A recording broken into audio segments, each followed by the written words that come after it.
விரல் நுனி அசைவில் உங்கள் வீட்டுக்கு தேவையான அனைத்தும். சேவ் டைம், ட்ரபிள், மணி. ilakiyaonline.com.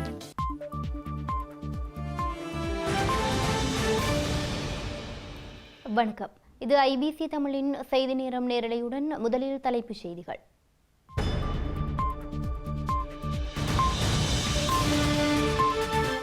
இலங்கையில் கூட்டமைப்பு உட்பட தொடர் அரசியல் சந்திப்புகளில் ஜெய்சங்கர். அரசியல் தீர்வுக்கு இந்தியாவின் அழுத்தத்தை வலியுறுத்திய இரா சம்பந்தன். கோட்டாபாய மற்றும் பெசிலுடனான சந்திப்பில் இந்தியா ஸ்ரீலங்காவுக்கு புதிய உறுதிமொழி. ஜெய்சங்கரை அடுத்து அமெரிக்க தூதரும் கோட்டாபாயவை சந்தித்து கடனுதவி அறிவிப்பு. இலங்கையில் தங்கத்தின் விலையில் புதிய வரலாற்று உச்சம். நாணய வீழ்ச்சியால் 300 ரூபாவை அண்மித்த அமெரிக்க டாலரின் பெறுமதி. துபாயை அடுத்து அபுதாபியிலும் முதலீடுகளை பெற்ற தமிழக முதல்வர். 3500 கோடி ரூபாயில் தொழில்துறையை ஆரம்பிக்கும் அபுதாபியில் லூலு நிறுவனம். புட்டினை கசாப்புக்காரர் என ஜோ பைடன் குறிப்பிட்டமை மிக அபாயகரமானது. இனிமேல் அமெரிக்காவின் கருத்துக்கள் தீவிரமாக எடுக்கப்படும் என ரஷ்யா எச்சரிக்கை.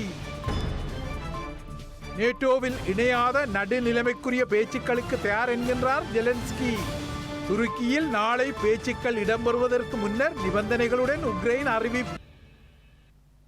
தொடர்வது விரிவான செய்திகள். ஸ்ரீலங்கா அரசாங்கத்துடனான பேச்சுக்களை தொடரும்படி இந்தியாவின் சார்பாக இன்று அதன் வெளிவிவகார அமைச்சர் ஜெய்சங்கர் தமிழ் தேசிய கூட்டமைப்பிடம் நேரடியாக அறிவுறுத்தியுள்ளார்.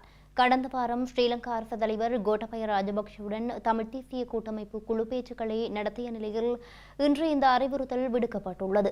அத்துடன் தமிழ் தேசிய கூட்டமைப்பு முன்வைத்த 4 கோரிக்கைகளை நிறைவேற்றுமாறு கோட்டபய ராஜபக்சவிடம் தான் வலியுறுத்தியுள்ளதாகவும் ஜெய்சங்கர் கூறியுள்ளார். இந்திய வெளிவிவகார அமைச்சர் ஜெய்சங்கருக்கும் தமிழ் தேசிய கூட்டமைப்புக்கும் இடையில் இன்று மாலை கொழும்பில் உள்ள இந்திய இல்லத்தில் சந்திப்பு ஒன்று இடம்பெற்றது. தமிழ் தேசிய கூட்டமைப்பின் தலைவர் இரா சம்பந்தன் தலைமையில் இடம்பெற்ற இந்த சந்திப்பில் கூட்டமைப்பின் பங்காளி கட்சி தலைவர்கள் பங்கேற்றிருந்தனர். இதன்போது தமிழ் மக்களின் பிரச்சினைகள் குறித்து கலந்துரையாடியதாக சுமந்திரன் கூறினார். தமிழ் தேசிய கூட்டமைப்பு சார்பாக திரு சம்பந்தன், திரு அடைக்கலநாதன், திரு சித்தார்த்தனும் நானும் இந்த சந்திப்பிலே பிரதானமாக அரசாங்கத்தோடு ஆரம்பிக்கப்பட்ட பேச்சுவார்த்தை சம்பந்தமாக நாங்கள் அவருக்கு விளக்கமாக சொல்லியிருக்கிறோம். அதனை தொடருமாறு அவர் எங்களுக்கு ஆலோசனை சொல்லியிருக்கிறார். விசேடமாக அரசாங்கம் இணங்கி இருக்கிற இந்த 4 விடயங்களை உடனடியாக அமல்படுத்துவதற்கு நாங்களும் சேர்ந்து இயங்குமாறு அவர் ஆலோசனை சொன்னார். அரசியலமைப்பு சம்பந்தமான விடயம் அது பின்னர் நாங்கள் அடுத்தடுத்த சந்திப்புகளில் பேசுவோம். ஆனால் அடுத்த சந்திப்புக்கு முன்னதாக செய்வதாக இணங்கியிருக்கிற விடயங்களை நாங்கள் மட்டும் அவருக்கு சொல்லவில்லை. இன்றைய தினம் அரசாங்கமும் தனக்கு அதே விடயங்களை சொல்லியிருப்பதாக சொன்னார். ஆகையினாலே அவற்றை உடனடியாக நிறைவேற்றுகிற வழிகளை கையாளும்படியாக எங்களுக்கு ஆலோசனை கொடுத்திருக்கிறார். இந்திய வெளிவிவகார அமைச்சருடனான சந்திப்பில் கலந்து கொண்டிருந்த கூட்டமைப்பின் பங்காளி கட்சி தலைவர்களும் ஊடகங்களுக்கு இவ்வாறு கருத்து வெளியிட்டனர்.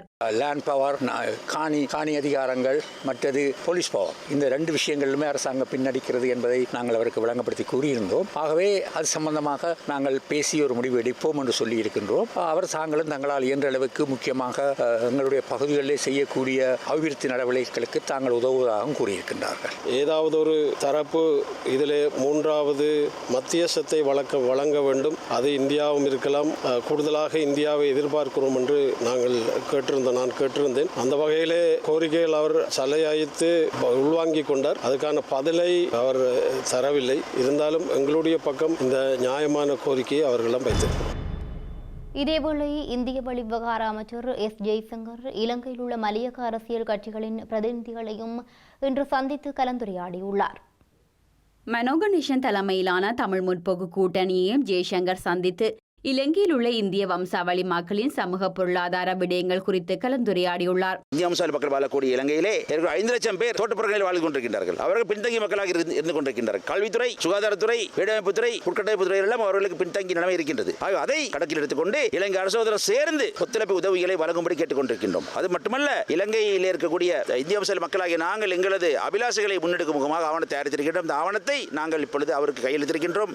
இந்திய அரசு கொடுத்திருக்கின்றோம். நாளை மறுநாள் அதை இலங்கை ஜனாதிபதி கொடுப்போம் என்று கூறியிருக்கின்றோம். ஆகவே இது மூலமாக நாங்கள் இலங்கையிலே ஒரு தனித்துவமிக்க ஆனால் இலங்கை என்ற ஒரு சமூகமாக நாங்கள் முன்னேறுவதை, வளர்ச்சி அடைவதை அவருக்கு அறிவித்திருக்கின்றோம். அதையும் ஏற்றுக்கொண்டிருக்கின்றார். மகிழ்ச்சி. அத்துடன் இலங்கை தொழிலாளர் காங்கிரசின் பொதுச் செயலாளரான ராஜாங்க அமைச்சர் ஜீவன் தொண்டமான் மற்றும் செந்தில் தொண்டமான் ஆகியோருடனும் இந்திய வெளிவிவகார அமைச்சர் சந்திப்பை நடத்தியுள்ளார். மலேகத்தில் மேற்கொள்ளப்படும் இந்திய அபிவிருத்தி திட்டங்கள் குறித்து மீளாய்வு செய்யப்பட்டதுடன் ஒத்துழைப்பை விஸ்தரிப்பது குறித்தும் கருத்துக்கள் பரிமாறப்பட்டன. இந்திய அரசின் நிதியுதவியுடன் கட்டி முடிக்கப்பட்ட யாழ்ப்பாணம் பண்பாட்டு மையம் இன்று திறந்து வைக்கப்பட்டது. ஸ்ரீலங்கா பிரதமர் மஹிந்த ராஜபக்ஷ மற்றும் இந்திய வெளியுறவு அமைச்சர் ஜெய்சங்கர் ஆகியோரால் காணொலி தொழில்நுட்பத்தினூடாக எளிமையான முறையில் திறந்து வைக்கப்பட்டது. இந்தியாவின் 1.6 பில்லியன் ரூபாய் நிதி உதவியின் கீழ் 2016 ஆண்டு யாழ்ப்பாண பண்பாட்டு மையத்துக்கான கட்டுமான பணிகள் ஆரம்பிக்கப்பட்டிருந்த நிலையில் பல்வேறு காரணிகளின் அடிப்படையில் திறப்பு விழாவுக்கான திகதி ஒத்திவைக்கப்பட்டு வந்ததைத் தொடர்ந்து இன்றைய தினம் எளிமையான முறையில் திறந்து வைக்கப்பட்டுள்ளது. கொழும்பில் இடம்பெற்ற நிகழ்வில் ஸ்ரீலங்கா பிரதமர் மஹிந்த ராஜபக்ஷ, இந்திய வெளிவகார அமைச்சர் ஜெய்சங்கர், ஸ்ரீலங்கா வெளிவகார அமைச்சர் ஜிஎல் பீரிஸ் உள்ளிட்ட பலர் கலந்து கொண்டிருந்தனர். இதன்போது காணொலி தொழில்நுட்பத்தின் ஊடாக யாழ்ப்பாண பண்பாட்டு மையம் திறந்து வைக்கப்பட்டுள்ளது.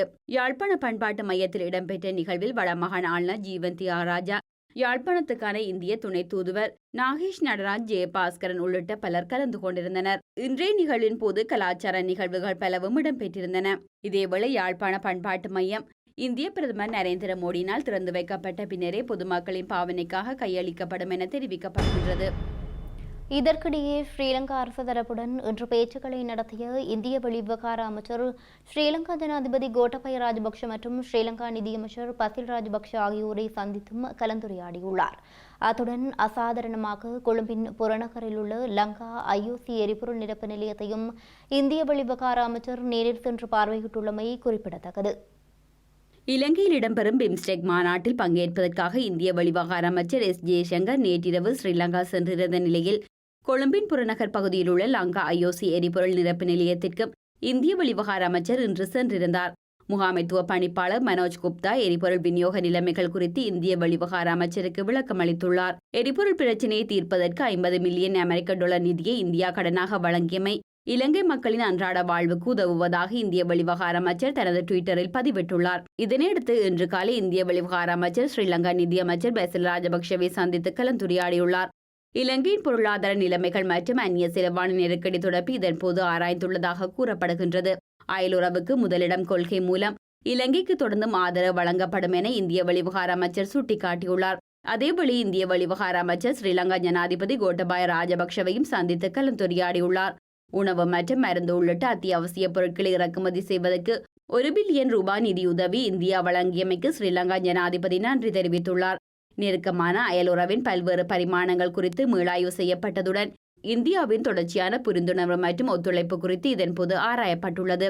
மேலும் ஸ்ரீலங்கா பிரதமர் மஹிந்த ராஜபக்ஷவையும் ஜெய்சங்கர் சந்தித்து கலந்துரையாடியுள்ளார். இதன்போது பௌத்த கலாச்சாரம் மற்றும் மரபுகளுக்கான ஆதரவு மீதான உடன்படிக்கை கைச்சாத்திடப்பட்டுள்ளது. அதே நேரம் கொழும்பில் உள்ள HCL தொழில்நுட்ப நிறுவனத்துக்கும் இந்திய வெளிவகார அமைச்சர் விஜயம் செய்திருந்தார்.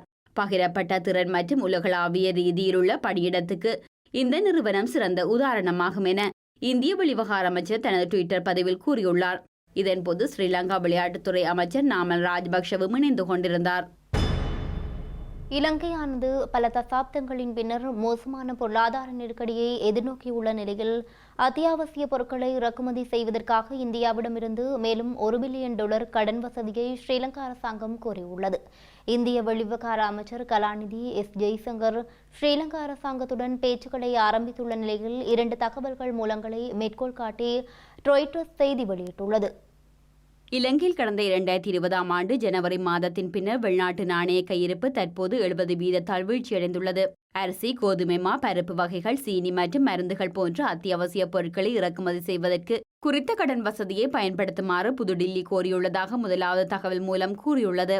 அத்தியாவசிய பொருட்களை இறக்குமதி செய்வதற்காக இந்தியாவிடம் இருந்து $1 பில்லியன் கடன் வசதியை ஸ்ரீலங்கா கோரியுள்ளதாக 2வது தகவல் மூலத்தை மேற்கோள் காட்டி ராய்ட்டர்ஸ் செய்தி வெளியிட்டுள்ளது.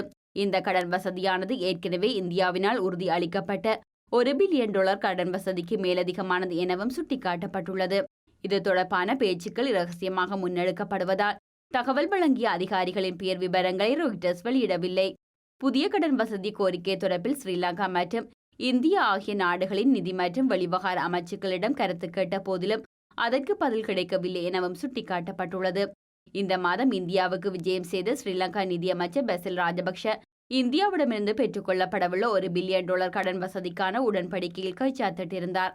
கடந்த பிப்ரவரி மாதத்தில் வெளிநாட்டு நாணய கையிருப்பு 2.31 பில்லியன் டாலர்களாக வீழ்ச்சியடைந்ததை அடுத்து ஸ்ரீலங்காவில் இறக்குமதிகள் சம்பிதமடைந்து பல அத்தியாவசிய பொருட்களுக்கு தட்டுப்பாடு ஏற்பட்டது. இந்த நிலையில் நாட்டை பொருளாதார சரிவிலிருந்து மீட்டெடுக்கும் வகையில் சர்வதேச நாணய நிதியத்திடம் இருந்து கடனை பெற்றுக்கொள்வதற்கான பேச்சுக்களுக்காக ஸ்ரீலங்கா நிதியமைச்சர் பெசில் ராஜபக்ஷ அடுத்த மாதம் வாஷிங்டன் பயணமாக உள்ளார். சர்வதேச நாணய நிதியத்தை நாடுவதற்கு ஸ்ரீலங்கா மேற்கொண்ட தீர்மானத்தை ஆதரித்துள்ள இந்தியாவும் அதற்கு முழுமையான ஒத்துழைப்பு வழங்குவதாக கூறியுள்ளது என தகவல் மூலம் ஒன்று ராய்ட்டர்ஸ் நிறுவனத்திடம் சுட்டிக்காட்டியுள்ளது. இலங்கைக்கு உதவ இந்தியா தீவிரம் காட்டி வரும் நிலையில் தற்போது அமெரிக்காவும் இவ்வாறான உதவிகளை வழங்க தீவிரம் காட்டியுள்ளது. அந்த வகையில் இன்று இந்திய வெளிவிவகார அமைச்சர் ஜெய்சங்கர் ஸ்ரீலங்கா அரசு தலைவர் கோட்டாபயவை சந்தித்து பேச்சுக்களை நடத்திய பின்னர் ஸ்ரீலங்காவுக்கான அமெரிக்க தூதர் ஜூலி சங்கும் அவருடன் பேச்சுக்களை நடத்தியுள்ளார். இந்த பேச்சுக்களின் போது இலங்கையின் புதிய எரிசக்தி திட்டங்களுக்காக அமெரிக்கா கடன் வசதிகளை வழங்கும் என்ற செய்தி வழங்கப்பட்டுள்ளது. இந்திய வெளிவிவகார அமைச்சர் கோட்டாபயவை சந்தித்த அதே நாளில் அமெரிக்க தூதரும் அவருடன் பேச்சுக்களை நடத்தியமை அரசியல் வட்டாரங்களில் உற்றுநோக்கலை ஏற்படுத்தியுள்ளது. இலங்கை பொருளாதாரம் அண்மை காலமாக வீழ்ச்சி அடைந்தமைக்கான காரணங்கள் தொடர்பில் ஸ்ரீலங்கா ஜனாதிபதி கோட்டாபய ராஜபக்ச ஸ்ரீலங்காவுக்கான அமெரிக்க தூதுவருக்கு விளக்கமளித்துள்ளார். அத்துடன் சர்வதேச நாணய நிதியத்தை அணுகும் விடயத்தில் அமெரிக்காவின் ஒத்துழைப்பை எதிர்பார்ப்பதாகவும் அவர் தெரிவித்துள்ளார். சர்வதேச நாணய நிதியத்திற்கு செல்வதற்கான ஸ்ரீலங்கா அரசாங்கத்தின் தீர்மானத்தை பாராட்டிய ஜூலி சங் இது நீண்டகால அடிப்படையில் இலங்கைக்கு முக்கியமானதொன்றாகும் எனவும் சுட்டிக்காட்டியுள்ளார். எந்தவித பொருளாதார சீர்திருத்தங்கள் மேற்கொள்ளப்பட்டாலும் குறைந்த வருமானம் பெறுவோருக்கு நிவாரணம் வழங்க நடவடிக்கை எடுக்கப்படும் எனவும் ஸ்ரீலங்கா ஜனாதிபதி இதன்போது தெரிவித்துள்ளார். இதேவேளை அமெரிக்க ராஜாங்க திணைக்களத்தின் அரசியல் விவகாரங்களுக்கான உதவி செயலாளர் விக்டோரியா நோலண்ட் இலங்கைக்கு விஜயம் மேற்கொண்டிருந்த போது ஸ்ரீலங்கா அரசாங்கம் வழங்கிய ஒத்துழைப்பை அமெரிக்க தூதுவர் பாராட்டியுள்ளார். இலங்கை ரூபாவின் பெறுமதி முன்னெப்போதும் இல்லாத வகையில் மிகவும் குறைந்த மட்டத்தை பதிவு செய்துள்ளது. ஸ்ரீலங்கா மத்திய வங்கி இன்று வெளியிட்ட நாணய பரிமாற்ற வீதங்களின் அடிப்படையில் டொலருக்கு எதிரான ரூபாவின் கொள்விலை 288.74 ரூபாவாகவும் விற்பனை விலை 298.99 ரூபாவாகவும் உயர்வடைந்துள்ளது. இதேவேளை ஸ்டேர்லிங் பவுனொன்றின் விலை 380.66 ரூபாவாகவும் விற்பனை விலை 395.07 ரூபாவாகவும் அதிகரித்துள்ளது. ஜூரோ ஒன்றின் கொள்விலை 319.50 ரூபாவாகவும் விற்பனை விலை 330.75 ரூபாவாகவும் பதிவாகியுள்ளது. இதேவேளை இலங்கையில் தங்கத்தின் விலை தொடர்ந்தும் அதிகரித்து வருவதாக தங்க விற்பனையாளர்கள் இன்று திங்கட்கிழமை தெரிவித்துள்ளனர். 24 கரட் தங்க நாணயத்தின் விலை 1,85,000 உயர்வடைந்துள்ளது. 22 கரட் தங்க நாணயத்தின் விலையும் 1,70,000 அதிகரித்துள்ளது. இலங்கையில் தங்கத்தின் விலை அதிகரிப்புடன் தங்க இருப்புகளில் பற்றாக்குறை ஏற்பட்டுள்ளதாக தெரிவிக்கப்பட்டுள்ளது. வடக்கு கிழக்கு மாகாணங்களின் அடையாளங்களை இல்லாதொழிக்கும் செயற்பாடுகளை ஸ்ரீலங்கா அரசாங்கம் திட்டமிட்டு மேற்கொண்டு வருவதாக ஸ்ரீலங்கா நாடாளுமன்ற உறுப்பினர் சி.வி. விக்னேஸ்வரன் தெரிவித்தார். மட்டக்களப்பில் புதுக்குடியிருப்பில் கைத்தறி ஆடை உற்பத்தி நிலையத்தை திறந்து வைத்து உரையாற்றிய போதே அவர் இவ்வாறு தெரிவித்தார். அரசாங்கம் செல்லும் விதத்தை பார்த்தால் வெகு விரைவிலே வடகிழக்கு மாகாண தமிழ் மக்களினுடைய அடையாளம் தெரியாமல் போய்விடும். பல விதங்களிலும் அந்த அடையாளத்தை நீக்குவதற்காக நடவடிக்கைகள் எடுக்கப்பட்டு வருகின்றன. பௌத்த வணக்க ஸ்தலங்கள், எங்களுக்கு அனுப்பப்படும் கடிதங்கள் எல்லாம் தேசிய மொழி ஒரே மொழியில் தான் அனுப்பப்படுகின்றது. இவ்வாறு அத்துடன் வடக்கு கிழக்கு மாகாணங்களிலே இராணுவத்தினர் பெருமளவிலாக குவிக்கப்பட்டிருக்கின்றார்கள். இவற்றையெல்லாம் பார்க்கும்போது வருங்காலத்திலே தமிழ் மக்களினுடைய வருங்காலம் எவ்வாறு இருக்க போன்றது என்ற ஒரு பெரிய சிந்தனை ஒன்று எங்களை பிடித்திருக்கின்றது. பிம்ஸ்டெக் எனப்படும் பல்துறை தொழில்நுட்ப மற்றும் பொருளாதார ஒத்துழைப்புக்கான வங்களா விரிகுடாவை அண்மித்த நாடுகளின் மாநாட்டுக்கு முன்னரான உறுப்பு நாடுகளின் வெளிவிவகார அமைச்சர்களின் சந்திப்பு ஸ்ரீலங்கா தலைநகர் கொழும்பில் இன்றைய தினம் இடம்பெற்றது. பிம்ஸ்டெக் மாநாடு எதிர்வரும் 30ஆம் தேதி ஸ்ரீலங்கா ஜனாதிபதி கோட்டாபய ராஜபக்ஷ தலைமையில் நடைபெறவுள்ளதுடன் இந்த மாநாட்டில் பல நாடுகளின் தலைவர்கள் காணொலி காட்சி வழியாக பங்கேற்க உள்ளனர். நாளை மறுதினம் கொழும்பில் ஆரம்பமாக உள்ள பிம்ஸ்டெக் அரசு தலைவர்கள் உச்சி மாநாட்டிற்கு முன்னோடியாக வெளிவிவகாரம் மற்றும் வர்த்தக அமைச்சு மட்ட அதிகாரிகளின் சந்திப்பு ஸ்ரீலங்கா தலைநகர் கொழும்பில் உள்ள பண்டார்நாயக்க சர்வதேச மாநாட்டு மண்டபத்தில் இன்று ஆரம்பமாகியுள்ளது. பிம்ஸ்டெக் மாநாட்டின் இன்றைய அங்குரார்ப்பண கூட்டத்தில் ஸ்ரீலங்கா வெளிவிவகார அமைச்சின் செயலாளர் ஜெயநாத் கொலம்பகே கலந்து கொண்டிருந்தார்.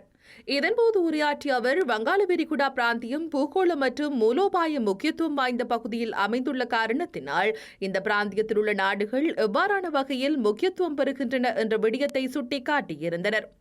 உலகத்திலேயே அதிகளவான கப்பல்கள் பயணிக்கின்ற கப்பல் மார்க்கம் இலங்கையின் தென்பகுதியில் அமைந்துள்ளதாகவும் ஸ்ரீலங்கா வெளிவிவகார அமைச்சின் செயலாளர் ஜெயநாத் கொலம்பகே தெரிவித்துள்ளார். ஆகவே இந்த வாய்ப்புகளை பயன்படுத்திக் கொண்டு வங்காள விரிகுடா பிராந்தியத்தின் பொருளாதாரத்தை எவ்வாறு மேம்படுத்துவது என்பது தொடர்பாக பிம்ஸ்டெக் நாடுகள் கவனம் செலுத்த வேண்டும் என்ற விடயத்தையும் அவர் சுட்டிக்காட்டியுள்ளார். இதேவேளை நாளைய தினம் வெளிவிவகார அமைச்சர்கள் மற்றும் வர்த்தக அமைச்சர்கள் மட்டத்திலான 2 சந்திப்புகள் நடைபெறுவதற்கான ஏற்பாடுகள் செய்யப்பட்டுள்ளதுடன் நாளை மறுதினம் பிம்ஸ்டெக் அரசு தலைவர்கள் உச்சி மாநாடு நடைபெறவுள்ளது. பிம்ஸ்டெக் அரசு தலைவர்கள் உச்சி மாநாட்டிற்கு ஸ்ரீலங்கா ஜனாதிபதி கோட்டாபய ராஜபக்ஷ தலைமை தாங்க உள்ளார் என்பதும் குறிப்பிடத்தக்கது. மேலும் சில உள்நாட்டு செய்திகள் தொடர்கின்றன.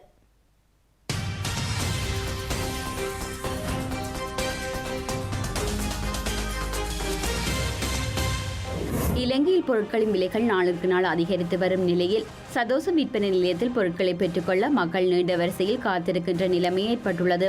அந்த வகையில் முல்லைத்தீவு மாஞ்சோலையில் உள்ள சதோச விற்பனை நிலையத்தில் மக்கள் நீண்ட வரிசையில் காத்திருந்து பொருட்களை பெற்றுக்கொண்டனர்.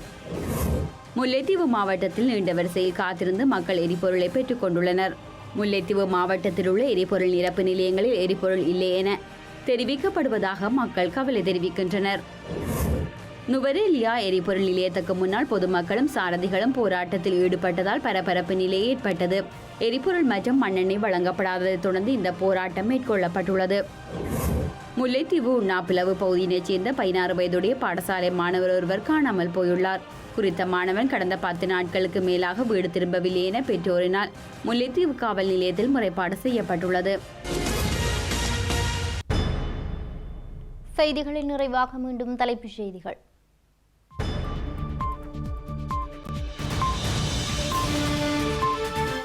இலங்கையில் கூட்டமைப்பு உட்பட தொடர் அரசியல் சந்திப்புகளில் ஜெய்சங்கர் அரசியல் தீர்வுக்கு இந்தியாவின் அழுத்தத்தை வலியுறுத்திய இரா சம்பந்தன். கோட்டாபாய மற்றும் பெசிலுடனான சந்திப்பில் இந்தியா ஸ்ரீலங்காவுக்கு புதிய உறுதிமொழி. ஜெய்சங்கரை அடுத்து அமெரிக்க தூதரும் கோட்டாபாயவை சந்தித்து கடனுதவி அறிவிப்பு. இலங்கையில் தங்கத்தின் விலையில் புதிய வரலாற்று உச்சம். நாணய வீழ்ச்சியால் 300 ரூபாவை அண்மித்த அமெரிக்க டாலரின் பெறுமதி. துபாயை அடுத்து அபுதாபியிலும் முதலீடுகளை பெற்ற தமிழக முதல்வர். 3500 கோடி ரூபாயில் தொழில்துறையை ஆரம்பிக்கும் அபுதாபியின் லூலு நிறுவனம். புட்டினை கசாப்புக்காரர் என ஜோ பைடன் குறிப்பிட்டமை மிக அபாயகரமானது.